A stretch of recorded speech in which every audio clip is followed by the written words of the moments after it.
19 नवंबर 1828 काशी की गलियों में एक बच्ची जन्म लेती है, मणिकर्णिका, जिसे प्यार से मणु कहा जाता है। मणु का बचपन औरों जैसा नहीं था। जब लड़कियां गुड़ियों से खेलती, वह लकड़ी की तलवार से खेलती। जब और बच्चे मैदान में भागते, वह घोड़े पर सवार हो जाती। काशी के घाटों पर वह अक्सर धनुष, बाण चलाती, अखाड़ों में पहलवानों से दांव पेच सीखती। लोग कहते, यह लड़की साधारण नहीं है।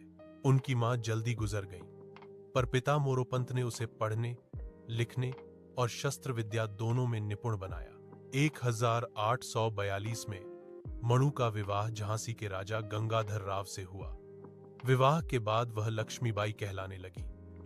राजमहल की शोभा बढ़ी, पर जीवन ने उन्हें जल्दी परीक्षा में डाल दिया। राजा का स्वास्थ्य बिगड़ता गया, संतान नहीं हुई। तब दत्तक पुत्र दामोदर राव को गोद लिया गया, पर अंग्रेजों की डॉक्ट्रिन ऑफ लैप्स नीति ने इसे मानने से इनकार कर दिया। राजा की मृत्यु के बाद अंग्रेजों ने कहा, झांसी अब हमारी होगी। रानी ने उत्तर दिया, मैं अपनी झांसी नहीं दूंगी। यही शब्द उनका जीवन बन।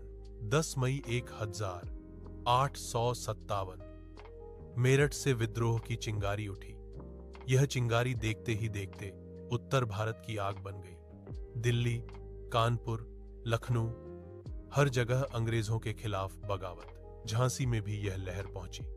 सैनिक विद्रोह पर उतर आए। रानी समझ गईं समय आ चुका है। रानी ने झांसी को किलेबंद करना शुरू किया।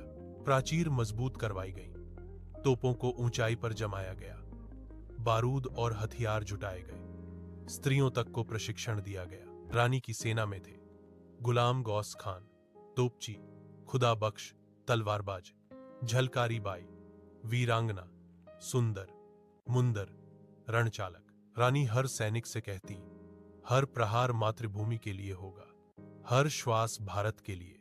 मार्च 1858 अंग्रेजों की विशाल सेना जनरल ह्यूरोज और रोज के नेतृत्व में झांसी की ओर बढ़ी। हजारों सिपाही, दर्जनों तोपें, बंदूकें, जैसे पूरा आकाश झांसी पर टूट पड़ा हो। अंग्रेजों ने किले को चारों तरफ से घेर लिया। फिर तोपों की गरज शुरू हुई। धड़ाम धड़ाम, गोले दीवारों से टकराए, पत्थर उड़ गए, धुआं छा गया। लेकिन झांसी की तोपों से भी जवाब आया। गुलाम गौस खान ने एक के बाद एक गोले दागे। कई अंग्रेज सैनिक ढेर हो गए। धूल और धुएं के बीच अचानक घोड़ों की टापें गूंजी और रणभूमि में प्रकट हुई रानी लक्ष्मीबाई। घोड़े बादल पर सवार, सिर पर पगड़ी, शरीर पर कवच, हाथ में तलवार और पीठ पर बौंधा उनका बेटा दामोदर। उनकी आंखों में चमक थी, आवाज में गर्जना। आज दुश्मन को दीखा दू की झांसी की धरती पे जन्मी संतन कौन है। सैनिकों की गूंजती हुई आवाज, हार हार महादेव। फिर रानी बिजली की तरह दुश्मनों पर टूट पड़ी।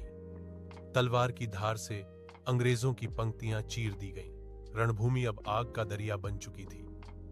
तलवारें टकरा रही थीं, छन्नाक छन्नाक, बंदूकें गरज रही थीं, धाएं धाएं, घोड़ों की टापें गूंज रही थीं।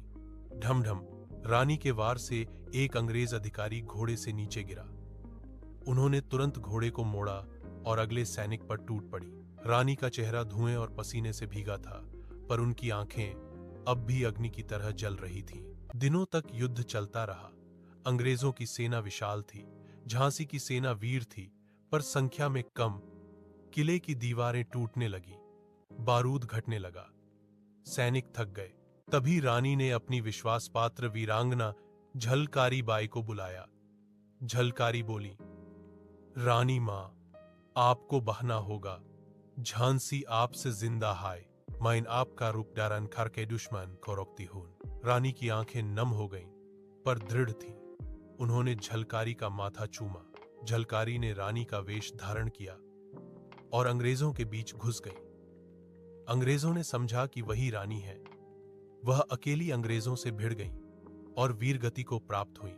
इस बीच रानी अपनी सेना के साथ किले से निकल कालपी और ग्वालियर रानी कालपी पहुंची। वहां टाटिया टोपे और अन्य क्रांतिकारी उनसे मिले। सबने मिलकर ग्वालियर की ओर कूच किया।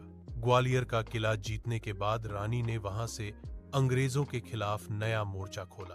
18 जून 1858 ग्वालियर का मैदान। सूरज तप रहा था, धूल उड़ रही थी, अंग्रेजों की विशाल सेना सामने थी। रानी अब भी अपने घोड़े बादल पर सवार थीं।